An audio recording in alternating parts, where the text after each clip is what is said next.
burn it all. I want every stick gone.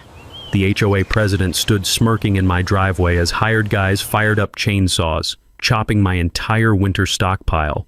4 cords of seasoned oak, $200 worth of winter heat, into pieces and setting it ablaze right there.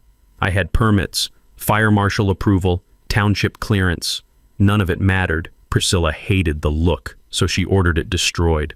People like you need to learn your place. She smiled, then dropped a $2,400 cleanup fine on me. My twin daughters watched wide-eyed, already dreading freezing nights. Her sprinklers, still blasting 4 hours daily for her pristine lawn. 62 neighbors peeked from windows. Zero help. But power-hungry bullies never dig into old family paperwork. 3 months later, she was at my door begging me to stop. What would you do if they torched your winter stockpile? Drop A if you've battled an HOA tyrant, and share your worst HOA rule nightmare below. My name's Jake Hartwell, and 6 months ago I inherited my grandfather's house along with a secret that would destroy the woman trying to destroy me. I'm a third-generation mechanic in Millbrook Valley, Colorado. My wife Sarah runs the county library. 20 years of dealing with difficult patrons taught her how to spot bullies from a mile away.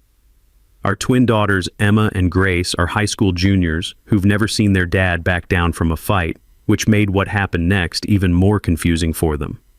When Grandpa Pete died, he left us his 1950s homestead sitting right in the middle of what's now Riverside Estates subdivision. Developers carved up his ranch in the 90s, but somehow his original house stayed put like a middle finger to progress. Moving in seemed perfect until we met our new HOA president. Priscilla Westmont appeared in our driveway 3 days after the moving truck left. Real estate agent by trade, HOA dictator by choice, she's been running this subdivision like her personal fiefdom for 6 years straight. The woman carries a laminated rule book everywhere and has that fake friendly smile that screams, "I'm about to ruin your day." Mr. Hartwell, we need to discuss your commercial vehicle situation. The smell of her expensive perfume couldn't mask the stench of condescension as she circled my 12-year-old pickup with magnetic door signs like it was a toxic waste dump. People like you need to understand that property values depend on maintaining certain standards, she said, measuring tape clicking aggressively. People like you. Emma and Grace were watching from upstairs windows, seeing their dad get talked down to like a child. Sarah's knuckles went white, gripping our kitchen counter. That phrase told me everything about Priscilla's real agenda. Within 2 weeks, I understood the system. Stan Mueller got fined $200 for growing tomatoes. Agricultural activities prohibited. Lisa Park's kids lost their swing set. Playground equipment requires committee approval. Mrs. Kowalski, an 82-year-old widow on fixed income, had to remove her bird feeders because they attracted nuisance wildlife. Meanwhile, Tom Wesley's identical vegetable garden got ignored. Judge Patricia Hayes's grandkids had an elaborate playset that somehow never needed approval. The Hendersons built an unpermitted shed and got a courtesy reminder to file paperwork. The pattern was crystal clear. Working families got hammered. Wealthy retirees got warnings. She's targeting us specifically, Sarah said one evening after Priscilla cited our neighbor for parking his work van overnight. Mom, why doesn't someone stop her? Grace asked. Because she controls the board, Sarah replied. Henderson couple are her puppets, Mrs. Brianna's too scared to vote against her, and everyone else is afraid of retaliation. That's when the basement cleanup started revealing Grandpa's secrets. The musty smell of 40 years' worth of documents filled my nostrils as we sorted through boxes. Sarah's librarian training kicked in. She organized everything by date and category, while Emma and Grace complained about spiderwebs and old paper smell. Jake, what's this? Sarah asked, holding up a thick manila folder labeled Water Rights, Millbrook Creek, 1947. Inside were documents covered in legal language, but one phrase kept jumping out. Perpetual easement and primary beneficial use of Millbrook Creek waters. I called Bob Morrison, retired lawyer and family friend who owed me for keeping his 1995 Buick running. Holy shit, Jake, Bob whispered after studying the papers. Your grandfather didn't just sell land to developers. He kept the water rights. Here's what Colorado water law means. Whoever uses water first gets permanent rights under prior appropriation doctrine, and those rights never expire regardless of what gets built later. The takeaway? Original water rights always trump newer development, even entire subdivisions. Bob, what are you saying? I'm saying every toilet, every faucet, every sprinkler system in Priscilla's subdivision runs on water your grandfather owned first, and now you own it. The sound of Priscilla's sprinklers running across the street, 4 hours daily watering grass nobody walked on, suddenly sounded different. 3 days later, she declared war on my woodpile. Grandpa Pete hadn't just left me a house, he'd left me the power to fight back. September 15th, I started doing what Grandpa Pete taught me every fall, splitting and stacking firewood for winter. 4 cords of seasoned oak, stored exactly where his pile had sat for 40 years. 15 feet from the property line, properly covered with tarps, and I even paid the county $200 for a fire department inspection just to cover my ass. The satisfying crack of splitting maul meeting oak echoed off the mountain walls as Emma and Grace helped me stack. The sweet scent of pine sap mixed with autumn air while we worked, building neat rows that would keep our family warm when November hit hard. That's when Priscilla appeared with her clipboard of doom. "Mr. Hartwell, this is completely unacceptable," she announced, circling my woodpile like a vulture examining roadkill. Section 7.3.2 prohibits unsightly storage that negatively impacts community aesthetics. I wiped sawdust off my hands. "Ma'am, I've got fire department approval, township permits, and this wood's been here for decades. Your grandfather's arrangements don't override current HOA covenants." That fake smile again. "You have 72 hours to remove this eyesore or face escalating penalties." October 1st brought my first taste of HOA warfare, a certified letter thick enough to choke a horse. Sarah's face went pale reading the violation notice. $50 daily fines for the first week, $100 for the second, $200 thereafter, all for storing legal firewood. "They can't do this," Sarah said, but her voice carried doubt. I remembered something Bob Morrison had told me years ago when he was still practicing law. HOAs operate in legal gray areas where they can harass homeowners until someone fights back. The trick is knowing that they have to follow something called the business judgment rule and can't discriminate based on who has money and who doesn't. Problem is, most people don't know their rights, so they cave under pressure. "Bob, they're threatening liens over legal firewood," I told him when I showed up at his house with my permit folder. "Jake, you're completely in the right here," he confirmed, spreading documents across his kitchen table. "Fire department approval, township clearance, proper setbacks, Priscilla's got no grounds." "So why the threats?" "Because most people fold rather than fight. She's counting on you being too broke or too scared to challenge her." October 8th, I requested a formal hearing. Priscilla scheduled it for 2 p.m. on a Tuesday, working hours naturally, in the subdivision's cramped community room that smelled like stale coffee and broken dreams. I took time off work, showed up with my documentation folder, and found myself facing Priscilla plus the Henderson couple. Mrs. Brianna was conveniently unable to attend. "Mr. Hartwell, the board has reviewed your situation," Priscilla began without even glancing at my papers. "We voted unanimously to uphold the violation." "Ma'am, I haven't even presented my case yet. The decision is final." 5 minutes later, I was back in the parking lot with my unused documentation, realizing I'd just witnessed a kangaroo court in action. That evening, I started making calls to other violators. Stan Mueller's voice carried the weariness of defeat. "Jake, they fined me $500 for growing tomatoes in my backyard, threatened to put a lien on my house if I didn't rip them out. What about Tom Wesley? He's got an identical garden."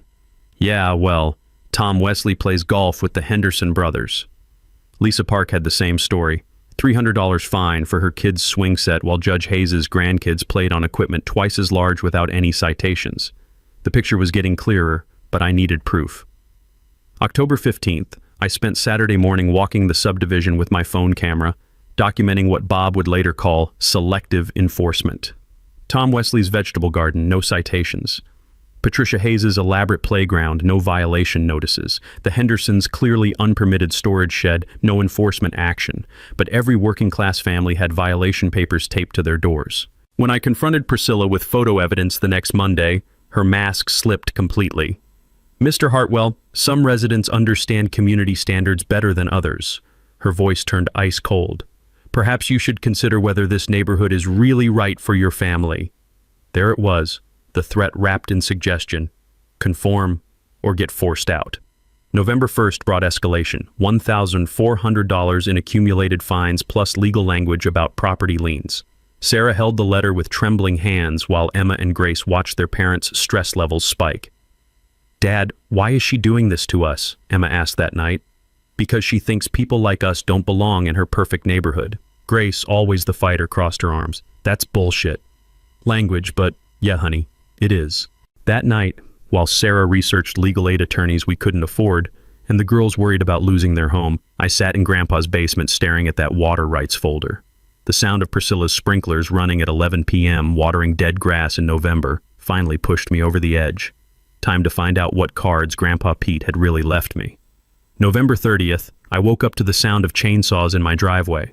Through the bedroom window, I watched three guys in work boots unloading equipment while Priscilla stood directing traffic like some kind of suburban general. Her nephew Derek was setting up his phone on a tripod. Apparently, my family's destruction was going to be live-streamed for entertainment. "What the hell?" Sarah gasped, grabbing her robe. The girls rushed to their window. "Dad, they're cutting up our firewood." I threw on clothes and ran outside, but half my winter fuel was already loaded in a trailer. The smell of chainsaw exhaust mixed with diesel fumes while the sound of my property being destroyed echoed off mountain walls. "You're stealing my firewood," I shouted over the noise. Priscilla turned with that satisfied smile I was learning to hate. "We're removing a violation per HOA authority, Mr. Hartwell. You'll receive the bill for remediation services." "This wood is legal. I have permits." "Your permits don't override community standards." Derek started his live stream commentary. "Cleaning up another neighborhood eyesore, folks. Some people just don't understand property values." But here's where Priscilla showed her true colors. Instead of just hauling the wood away, she ordered them to set up a burn barrel right in my driveway. This wasn't about violations. This was about public humiliation. Sarah's car screeched into the driveway as flames started consuming 4 cords of seasoned oak. The acrid smoke burned my throat while Derek narrated like some twisted sports announcer, "Making sure this fire hazard never comes back, people." "Stop filming my family," Sarah demanded. "Public street, lady. First Amendment rights." Mrs. Patterson appeared at her fence, shaking her head in disgust. 2 other neighbors gathered on the sidewalk, whispering among themselves, but nobody stepped forward to help. 62 houses watching through windows while 1 working family got publicly destroyed. The taste of ash settled on my tongue as I watched $12,200 worth of winter heating go up in smoke. By 2 p.m., my heating plan was a pile of smoldering ash, and Priscilla was handing me a bill for $2,400. "Violation remediation and disposal services," she announced with theatrical formality. "Payment due within 30 days, or we'll add collection fees and legal action." Emma and Grace watched from our front steps as the crew packed up. Emma had tears streaming down her face. First time she'd seen her dad completely powerless against adult bullying. Grace was shaking with rage, already planning revenge campaigns that would never work. That evening, we huddled around electric space heaters while November wind whistled through gaps in our old house. The heating bill was going to triple, but that wasn't even the worst part. The worst part was my daughters seeing their father humiliated and helpless. "There's got to be something we can do," Grace said, voice cracking with frustration. "Honey, sometimes the system's rigged against people like us," I replied, hating how defeated I sounded. Emma, always the problem solver, wasn't ready to give up. "What about those papers Grandpa left? The water thing Mom found?" Sarah pulled out the folder we'd been ignoring. "Bob Morrison said these might be significant. Maybe it's time to find out what he meant." December 3rd, I called Bob with desperation replacing pride in my voice. "Jake, perfect timing," Bob said before I could speak. "I've been researching your grandfather's documents. You need to get over here immediately." "Bob, they burned my firewood. All of it. Right in my driveway while neighbors watched." Silence. Then, "Those bastards. Jake, drop everything and come here right now. What I found changes everything." 20 minutes later, I was staring at documents spread across Bob's dining room table while he dropped the biggest bombshell of my life. "Your grandfather wasn't just smart about selling his land," Bob said, practically vibrating with excitement. "He was brilliant. When developers wanted his property in 1995, he sold everything except the water rights." Meaning every faucet, every toilet, every precious sprinkler system in Priscilla's subdivision runs on water your grandfather owned first.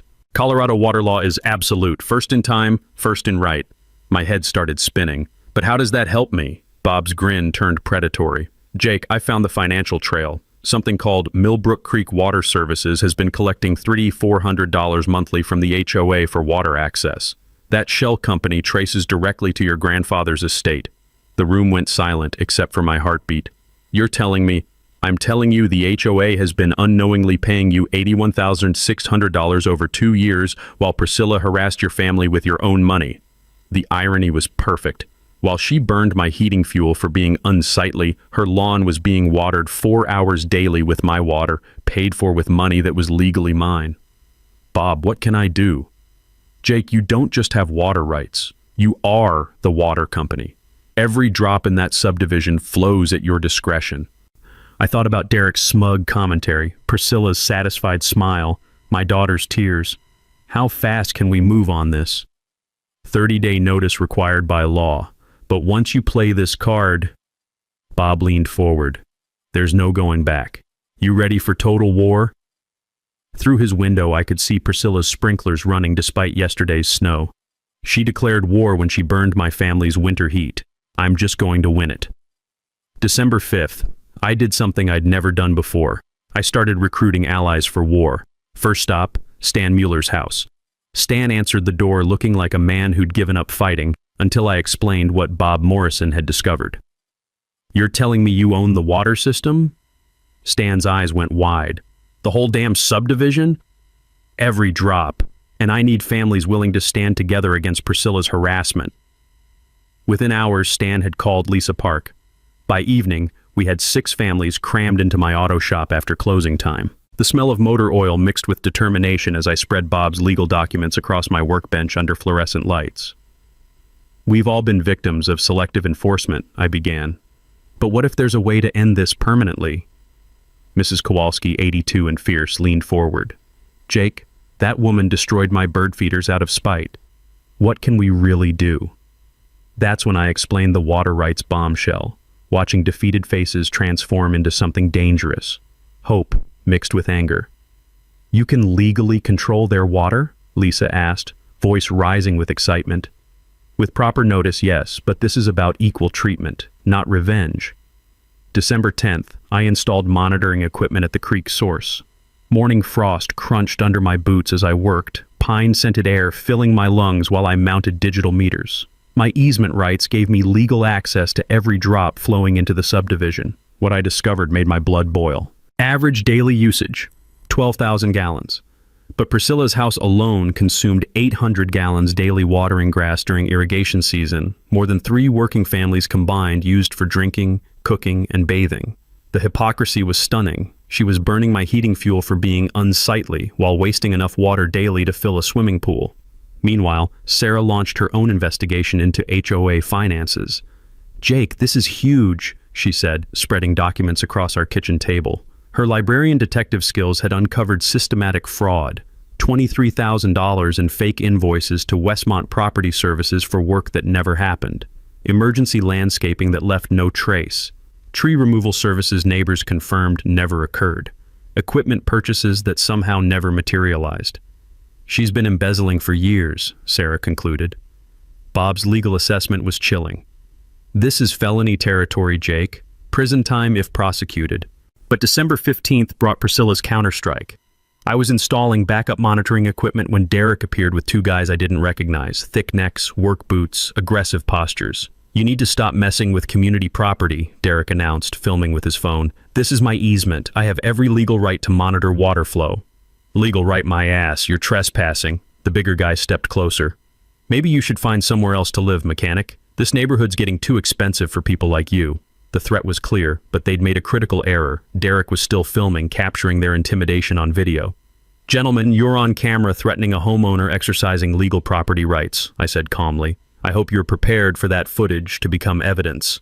Derek's face went pale as he realized his own recording had just documented criminal intimidation. They left, but the message was clear. Priscilla was escalating to physical threats. December 20th, Bob served the formal Notice of Primary Water Rights Assertion to the HOA board. 30 days to respond before I could legally modify service terms. My demands were reasonable. Acknowledge my water authority, stop discriminatory enforcement, Implement equal treatment for all violations. Priscilla's response came within hours, not through legal channels, but through neighborhood sabotage. I discovered it December 22nd when Mrs. Patterson called in distress. "Jake, someone's been spreading rumors about you," she reported. "Priscilla's telling everyone you're planning to shut off water right before Christmas to force families with children into compliance." The lie was brilliant and vicious. Paint me as the monster threatening families during holidays. But Priscilla had underestimated small-town networks. Mrs. Patterson had talked to Mrs. Kowalski, who'd talked to Lisa Park, who'd talked to Stan Muller. Within 24 hours, 6 families were comparing notes about Priscilla's door-to-door smear campaign. "She's panicking," Bob observed. "Desperate people make stupid mistakes." My counter-move was simple: complete transparency. December 25th, I hand-delivered information packets to every house. Legal documents, water usage data, financial irregularities, and a simple message: this is about equal treatment under rules we all agreed to follow. The response was immediate. Tom Wesley knocked on my door Boxing Day morning. "Jake, I owe you an apology. I believed Priscilla's version until I saw your documentation." Judge Hayes called that evening. "Mr. Hartwell, I've reviewed your materials. Your legal position appears sound." Even the Henderson couple stopped avoiding eye contact. By December 30th, public opinion had shifted dramatically. Priscilla's lies had backfired, creating exactly the community scrutiny she'd tried to avoid. The taste of victory was sweet, but I knew this was just the setup. January would bring Priscilla's deadline to respond to my water rights assertion. She could accept my terms and acknowledge defeat. She could fight in court where her embezzlement would be exposed. Or she could try something desperate. I was counting on desperate. January 2nd, Bob Morrison called with the kind of excitement lawyers only get when they're about to destroy someone legally. "Jake, Priscilla's response just arrived. You're not going to believe this arrogance." The smell of fresh coffee filled Bob's office as I stared at the most stupidly aggressive legal document I'd ever seen. Priscilla hadn't just rejected my water rights, she'd declared total war. "Notice of counterclaim and demand for cessation of fraudulent activities," Bob read, barely containing his glee. "She's claiming your documentation is fabricated and demanding you cease all harassment of the HOA. Can she actually do that?" "She can try, but Jake, this is exactly what we wanted. By challenging your rights in writing, she's forced this into court where everything becomes public record." Bob spread additional documents across his desk, the rustle of papers mixing with winter wind rattling windows. I spent the holidays digging into Millbrook Creek Water Services. Found the complete financial trail back to 1995. The numbers hit like a sledgehammer. Grandpa Pete had negotiated genius-level terms when selling to developers. Keep the water rights, lease them back to the subdivision for $2,400 monthly, with automatic inflation adjustments. Current rate, $3,400 monthly. Jake, you've been unknowingly collecting $81,600 over 2 years. My coffee went cold as the implications sank in. She's been paying me to harass my own family? Gets better. Every dollar she's used for legal threats, every fine she's imposed, every gallon she's wasted watering her lawn, all funded by money that was legally yours. The irony was so perfect it hurt. While Priscilla burned my heating fuel for being unsightly, she was literally paying me to provide water for her 4-hour daily lawn watering obsession. What's our next move? Bob's predatory grin returned. Colorado water law is absolute. First appropriation, first right.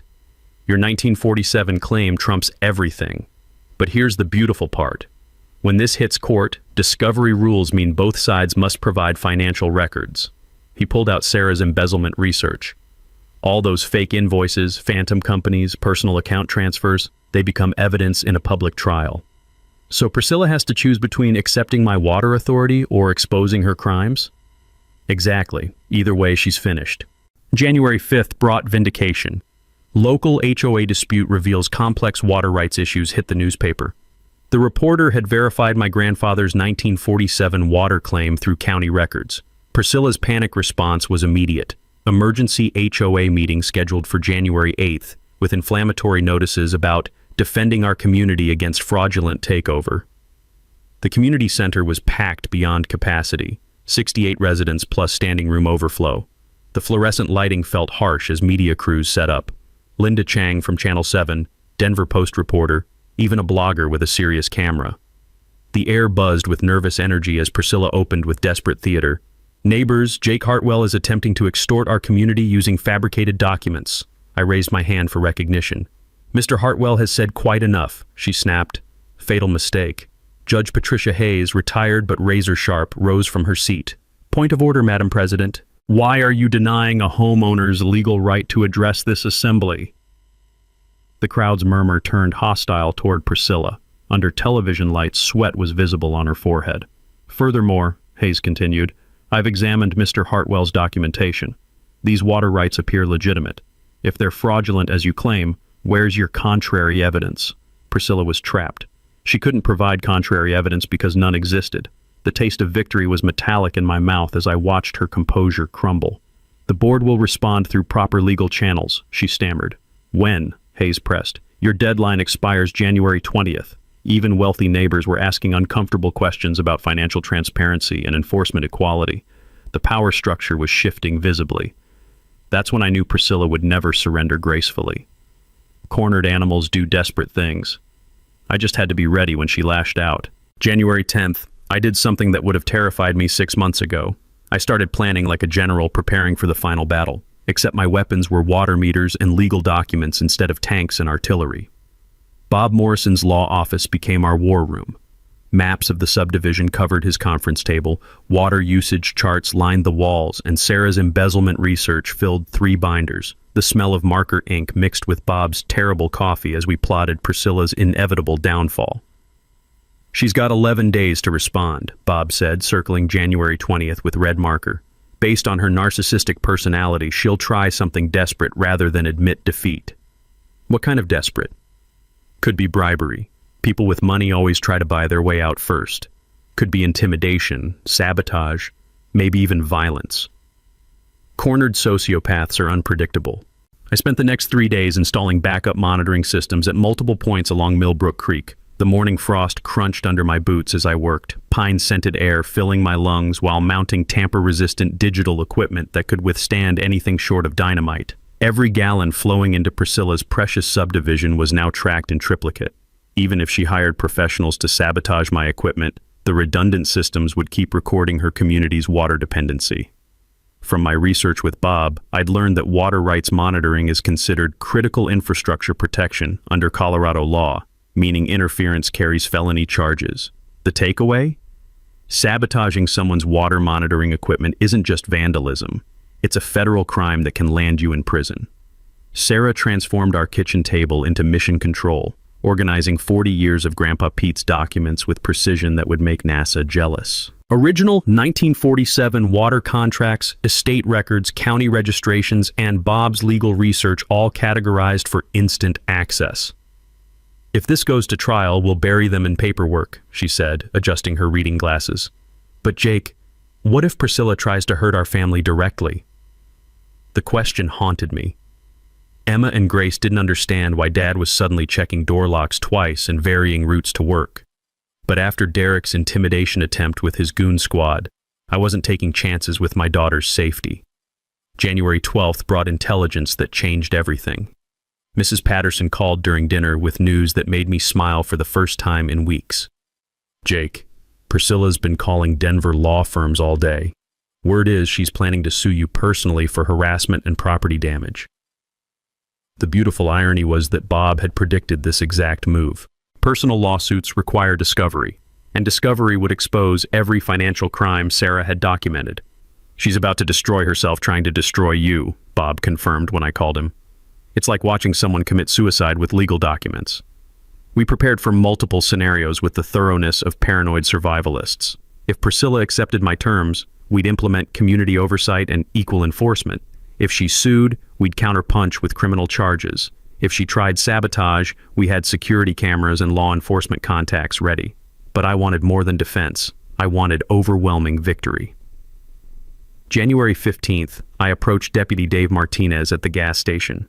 Dave had been patrolling Millbrook Valley for 12 years, and his kids played soccer with Emma and Grace. "Dave, heads up about a developing situation," I said, explaining the water rights dispute and Priscilla's escalating behavior. You're telling me she's been embezzling community funds while targeting working families? His cop instincts were already engaged. That's what our evidence shows. I'm worried about retaliation when her deadline hits. Dave's expression turned professional. I'll increase patrol frequency in your area. And Jake, anything weird happens, call immediately. Don't try to handle it yourself. Having law enforcement awareness felt like strapping on Kevlar. Priscilla could threaten all she wanted, but sheriff's deputies don't negotiate with community bullies. The technical preparation intensified. I created detailed water usage reports documenting consumption patterns for every house. The data was damning. Priscilla's property consumed more water than 4 working-class families combined, all while she lectured others about community standards. Sarah discovered additional embezzlement evidence, $12,000 paid to Mountain Valley Consulting for phantom services. The consulting company's registered address? Priscilla's home office. She's running a one-woman crime syndicate, Sarah concluded with librarian-level thoroughness. January 18th, Bob filed preemptive motions with the county prosecutor. Not formal charges yet, just establishing documentation in case Priscilla's desperation escalated to criminal behavior. The psychological pressure was working.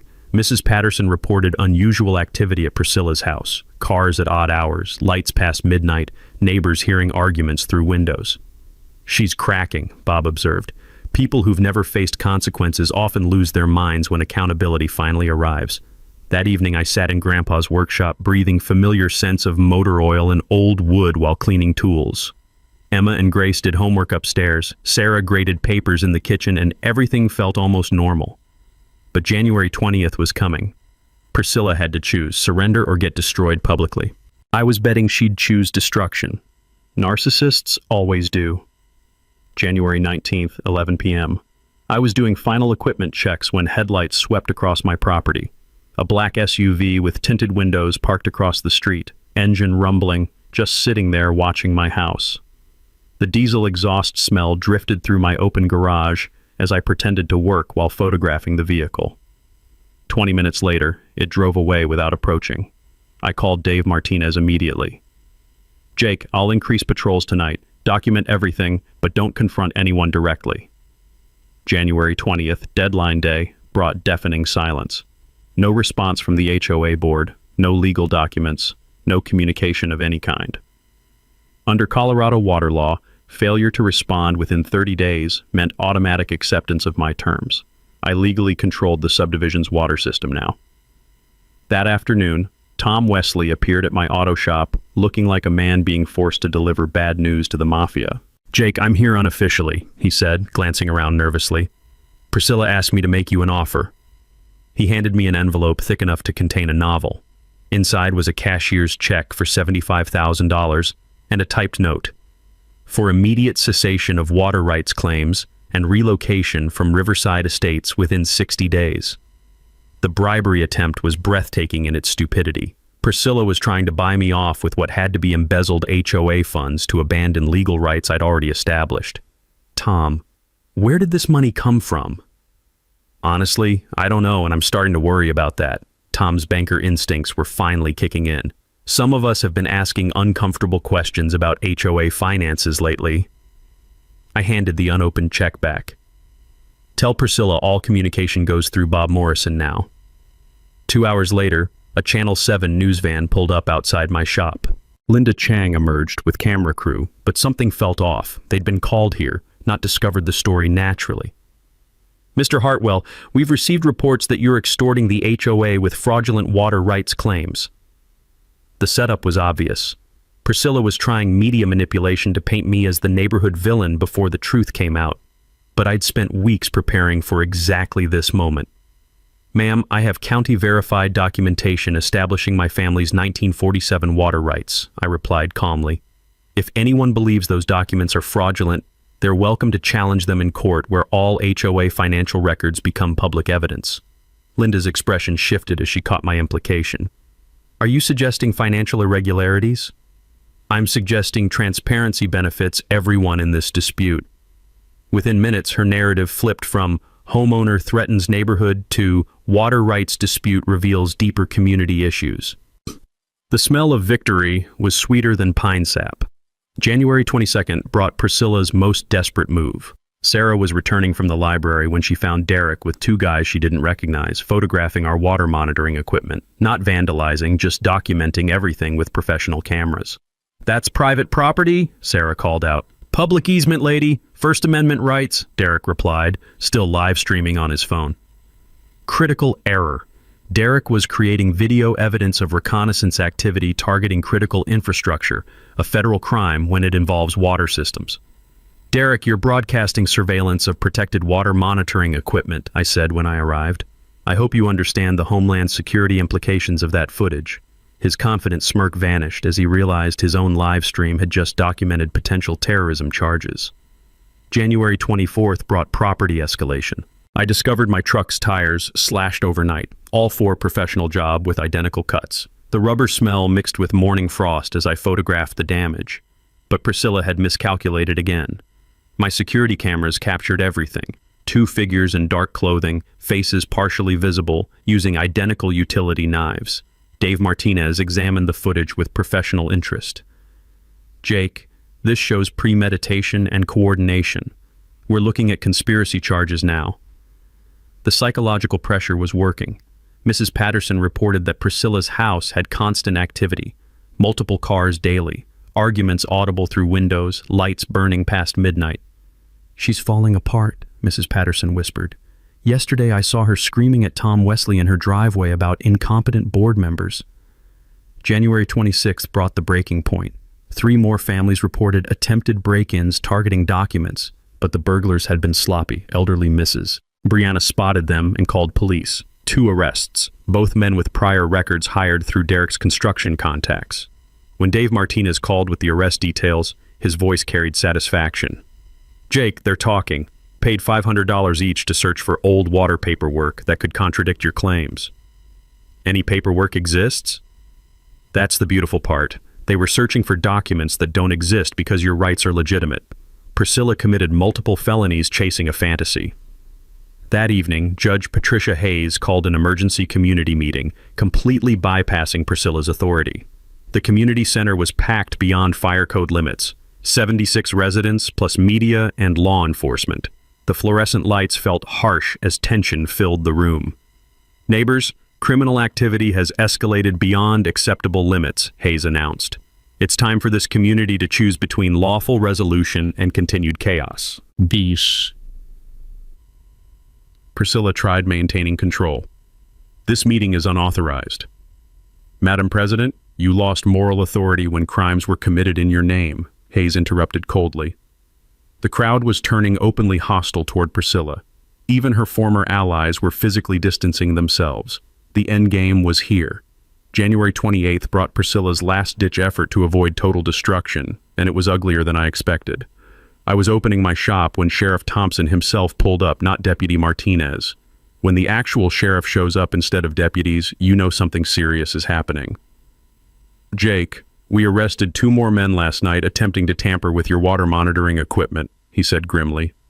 "Professional saboteurs with federal records. Someone paid serious money to shut down your systems." The smell of winter air mixed with coffee from his thermos as he showed me surveillance photos. 2 men with military-grade equipment trying to disable my sensors at 3 a.m. "Sheriff, this is escalating beyond local jurisdiction." "Already called federal authorities. Interference with water infrastructure triggers Homeland Security protocols." His expression was stone serious. "Jake, whoever's behind this crossed into terrorism charges." But the federal implications were nothing compared to what Sarah discovered that morning. "Jake, you need to see this," she said, spreading bank records across our kitchen table. Her librarian detective skills had uncovered Priscilla's biggest crime yet, $127,000 transferred from HOA reserve funds to personal accounts over 3 years. "She didn't just embezzle maintenance fees," Sarah explained. "She stole the community's emergency reserves, money set aside for infrastructure failures, natural disasters, major repairs." The magnitude was staggering. Priscilla had been systematically looting the community while terrorizing families who couldn't afford lawyers. Mini twist, the legal kamikaze. January 30th brought Priscilla's final desperate move. She filed a federal lawsuit claiming I was a domestic terrorist threatening critical infrastructure. Bob Morrison called, laughing so hard he could barely speak. "Jake, She just committed legal suicide. Filing false terrorism charges is a federal crime, and discovery will expose every financial record she's tried to hide. How bad is this for us? It's not bad, it's perfect. She's forced this into federal court where her embezzlement becomes evidence in a terrorism investigation. The FBI will audit every penny she's touched for 3 years. The beauty of Priscilla's desperation was that each escalation created more evidence against her. Every crime she committed trying to hide previous crimes just made her eventual downfall more spectacular. February 1st brought the community explosion I'd been waiting for. Mrs. Brianna, the quiet board member who'd been too scared to oppose Priscilla, finally found her voice. She called an emergency press conference outside the community center, her hands shaking as she held microphones. "I can no longer remain silent about financial irregularities I've witnessed," she announced in accented English. "Priscilla Westmont has been stealing from this community for years." The media feeding frenzy was immediate. Channel 7, Denver Post, even Colorado Public Radio showed up as Mrs. Brianna detailed phantom invoices, no-bid contracts, and personal account transfers. But Priscilla's response revealed how completely she'd lost touch with reality. February 2nd, she held her own press conference, standing in front of her perfectly manicured lawn while sprinklers ran behind her. The visual irony was perfect. "Jake Hartwell is a terrorist threatening our water supply," she declared to assembled media. "He's extorting this community using fabricated documents." Linda Chang from Channel 7 asked the obvious question. "Ms. Westmont, if his documents are fabricated, why haven't you challenged them in court?" "We're exploring all legal options. It's been 6 weeks since his initial notice. Water rights law requires response within 30 days. Priscilla's face flushed red. "Legal technicalities don't override community safety."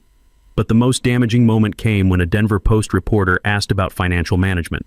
"Ms. Westmont, can you account for $127,000 in reserve fund transfers over the past 3 years? Her deer-in-headlights expression was captured by every camera present. No answer, just stammering about confidential board business, while sprinklers wasted hundreds of gallons behind her. The contrast was perfect. A woman claiming water conservation concerns while literally wasting water during her denial of embezzlement charges. February 3rd brought federal involvement. FBI agent Sarah Mitchell arrived at my shop with a briefcase full of questions about water infrastructure and domestic terrorism claims.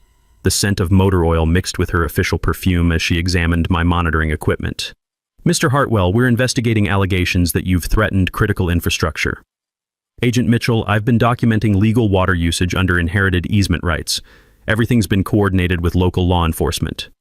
She spent 2 hours reviewing my documentation, Bob Morrison's legal research, and security footage of actual sabotage attempts. "Sir, it appears you're the victim here, not the perpetrator. These terrorism charges appear frivolous." "What happens to someone who files false terrorism reports?" Her smile was predatory. Smile was, "Federal prison, typically. The FBI doesn't appreciate having our resources wasted on personal vendettas." That evening, I sat in Grandpa Pete's workshop, breathing familiar scents of old wood and motor oil, while Emma and Grace did homework upstairs. Tomorrow was the final community meeting where everything would come out publicly. Priscilla had destroyed herself through escalating desperation, creating exactly the federal scrutiny that would expose her crimes and validate my rights. The taste of victory was metallic and sweet. Justice was finally flowing downhill. February 4th, 7 p.m. The community center was packed beyond fire code limits with the biggest crowd in Riverside Estates history. 83 residents filled every seat and lined the walls, plus standing room overflow spilling into the hallway. Media presence was unprecedented. Channel 7, Channel 9, Denver Post, Colorado Springs Gazette, plus 3 local bloggers with professional cameras. The fluorescent lighting felt harsh and dramatic as Sheriff Thompson positioned 2 deputies for crowd control. The air buzzed with nervous energy and whispered conversations as people took sides. You could smell tension mixing with winter coats and coffee from the volunteer table. Priscilla called the meeting to order, trying to maintain control one last time. "Neighbors, we're here to address malicious attacks on our community by Jake Hartwell, who's attempting to steal our water system using fraudulent documents." I raised my hand for recognition under homeowner rights. "Mr. Hartwell has disrupted this community enough," she snapped, making her fatal mistake. Judge Patricia Hayes rose from her seat like an avenging angel. "Point of order, Madam President. You cannot deny a homeowner's legal right to address this assembly. Why are you afraid to let him speak?" The crowd murmured approval. Even under television lights, sweat was visible on Priscilla's forehead as her authority crumbled publicly. "Furthermore," Hayes continued, "as a retired judge, I've reviewed Mr. Hartwell's documentation. These water rights are legitimate. Where's your contrary evidence?" "We're challenging everything in federal court," Priscilla replied desperately. That's when Bob Morrison stood up, briefcase in hand. "Ladies and gentlemen, I'm Bob Morrison, Mr. Hartwell's attorney. The federal court dismissed Ms. Westmont's terrorism charges this afternoon as frivolous and potentially criminal." Gasps echoed through the room. Several residents pulled out phones to record. "But there's more," Bob continued. "The FBI investigation revealed that Jake has been receiving legitimate water payments from this HOA for 2 years, $81,600 that he never knew about." The crowd erupted. "What? How is that possible? She knew?" I stood and walked to the microphone, the sound of my footsteps echoing in the suddenly silent room. "Neighbors, I never wanted this fight," I began, my voice carrying clearly through the speaker system. 6 months ago, I was just a mechanic who inherited his grandfather's house and wanted to heat his family's home legally. The room was dead silent except for camera shutters clicking. But when someone burns your winter fuel for entertainment while watering their lawn with water you unknowingly own, somebody has to stand up. Priscilla tried interrupting. "Those are lies." "Ma'am," I continued calmly, "everything I'm saying is documented in federal court records that everyone here can access tomorrow." Sarah walked to the front with 3 binders of evidence, placing them on the presenter's table. "Here's 3 years of HOA financial records," she announced. "Fake invoices, phantom companies, $127,000 in embezzled reserve funds, all traced to accounts controlled by Priscilla Westmont." The crowd's shock was audible. Mrs. Kowalski stood up, voice shaking with anger. "You stole our emergency money while fining me for bird feeders?" Tom Wesley rose from his seat. "Priscilla, I trusted you with our community's finances. How could you betray us like this?" But the mic drop moment came when I addressed the water situation directly. "Folks, I could legally modify your water service tomorrow, raise rates, restrict usage, even shut off service to specific properties." The room held its breath. "But that's not who I am or who my grandfather raised me to be." I paused, letting tension build. "Instead, effective immediately, I'm donating all past and future water payments to establish the Hartwell Family Community Scholarship Fund for working families' children, because that's what real communities do. They take care of each other." Yeah. The standing ovation lasted 4 minutes. Even some of Priscilla's former allies were clapping. Linda Chang stepped forward with her microphone as cameras rolled. "Ms. Westmont, how do you respond to documented evidence of embezzlement and the federal court's dismissal of your terrorism charges?" Priscilla looked around desperately, realizing she was completely alone. Her board members were avoiding eye contact, wealthy neighbors were shaking their heads in disgust, and federal agents were taking notes.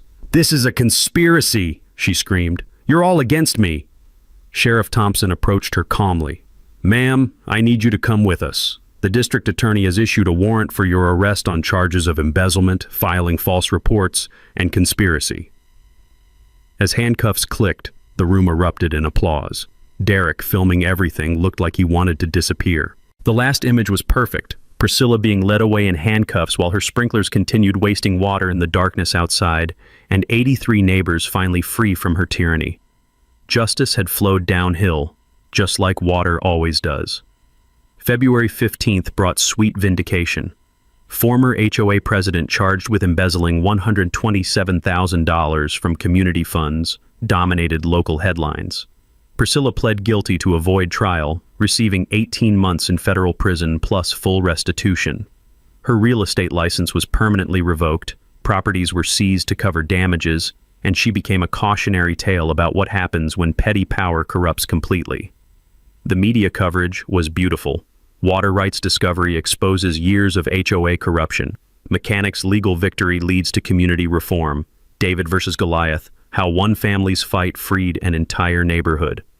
But the real victory was watching our community heal. March 1st, Stan Mueller was elected HOA president by unanimous vote.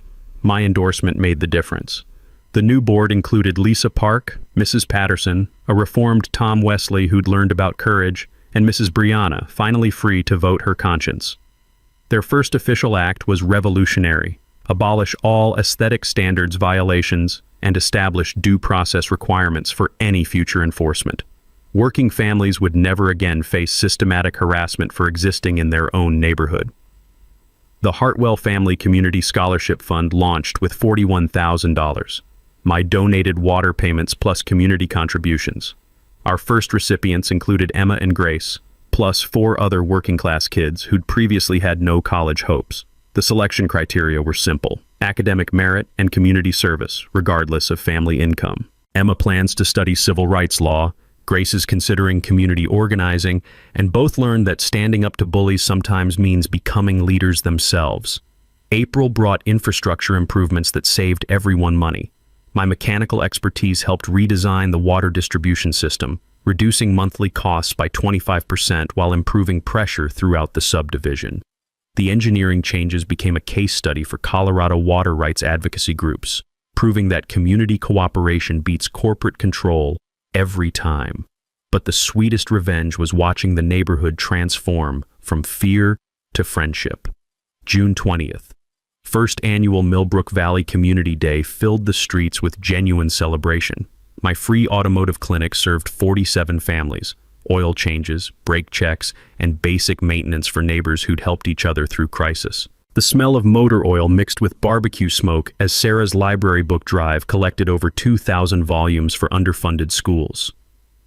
Emma and Grace organized a teen volunteer corps that painted Mrs. Kowalski's house, built garden beds for elderly residents, and proved that young people thrive when given meaningful work. The sensory memories were perfect. Children's laughter echoing off mountain walls, the scent of grilling burgers mixing with pine air, the sound of neighbors helping neighbors instead of fighting each other. Personal healing came gradually. Sarah and I grew closer through shared purpose. Protecting our family had revealed strengths we didn't know we possessed. Marriage deepened when tested by crisis and strengthened by victory. The girls witnessed their father stand up to systematic bullying and win through patience, legal knowledge, and community building rather than violence or revenge. Life lessons that no classroom could teach. October evening, 1 year later, I was splitting wood for winter, legally and without harassment, when the sound of children playing carried across the neighborhood. Priscilla's former house now belonged to the Martinez family, whose twin boys built snow forts where perfect lawn once sat. Gardens flourished where violations once ruled. Bird feeders returned to elderly windowsills without fear. The smell of wood smoke from dozens of chimneys proved that families could heat their homes without persecution. Autumn air carried sense of freedom and fresh possibility. Derek, surprisingly, had learned from his aunt's downfall.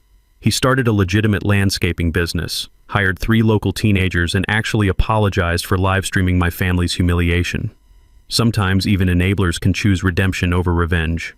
Standing in Grandpa Pete's workshop that final evening, breathing familiar scents of motor oil and old wood, I understood what he'd really left me. Not just water rights, the knowledge that ordinary people have extraordinary power when they understand their legal rights, document everything carefully, and build coalitions with neighbors facing similar injustices.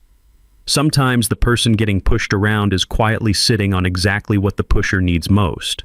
And when that truth finally surfaces, justice doesn't just flow, it floods.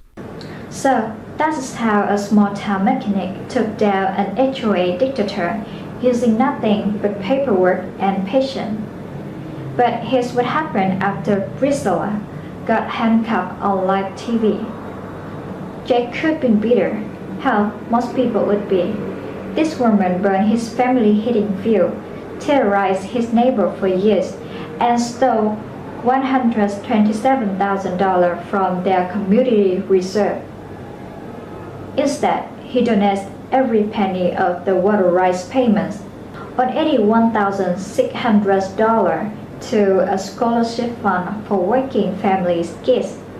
Emma and Grace were the first recipient, along with 4 other local kids who never thought college was possible. That's the difference between revenge and justice, folks.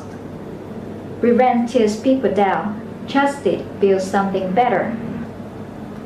Look, we all been there, dealing with someone who thinks a little authority makes them God.